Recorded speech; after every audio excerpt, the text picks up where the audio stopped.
Aw, ini. Ang tatlong malalapad na pang-ulam mga lods. Ang pinakamasarap, titikan ko na. Agay, tuso. Sayang, hindi nagdikit-dikit na rapid sana. Pero ayos pa rin mga lods. Dahil nasa pool, itong pinakamatamis ang sabaw. Na lefty, malaki pa. Tapos, pabalik na agad ako sa kailaliman ng mundo, mga lods. Medyo may kalaliman lang talaga itong spot ngayong gabi. Ano, nakikita nyo naman, naggagandahan ang mga coral formation. Kaya naman, ang mga pang-ulam masagana pa rin dito. Katulad na lang ngayon, sobrang lapad nitong punong corals. May nakasilong na labahita at mayroon pang dambuhala. Itong napakagwapo, ang butete na delikado sa ibaba. Hindi bali mga lods, lipat pa ako sa ibang punong corals. Napakarami pa naman dito sa kailaliman ng mundo. Malakas ang kutob ko na mayroon pa ibang nagtatago na mas masarap na pang-ulam dito.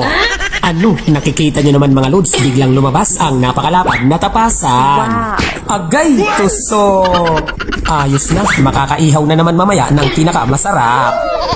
Tapos magpatuloy pa ako mga lods sa pagsaliksik ng mga corals ngayon dito sa spot. Kapag ganito kasi kaganda dito sa kailaliman ng mundo, panigurado ang mga pang-ulam nagkalat lang dito.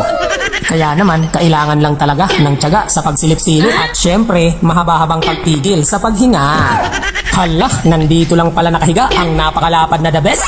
Hindi gumagalaw, mukhang nananaginip pa. Agay, tuso. Grabe, sabaw na naman mga lods ang hari ng mga danggit. Kaya naman, mula dito sa Sikat TV, agay, swat out. Idol Marlo Crucero watching from Boracay. Tapos talaga namang unlimited mga lods ang mga punong corals ngayon dito sa spot. Ano, nakikita nyo naman sobrang lalapad. Parang round table at ang kagandahan may nakahain na agad. Napakaganda, parrot fish mga lods. Teka, sa bandang unahan may punong corals pa pala. Lapitan ko na rin, baka may nagtatago na kakaiba. Sabi na nga ba, nandito nakasilong mga lods ang kambing na mukhang isda. Agay, tuso. Ang galing talaga, ang laki pa pala nito. At alam nyo ba mga lods, walang makakatalo sa sarap nito sa paksiw. Lalo na paglagyan mo pa ng mantika, panigurado ang kapitbahay mo maglalaway. Tapos hindi na ako nagsayang ng oras mga lods. Nandito na agad ako sa kailaliman ng mundo.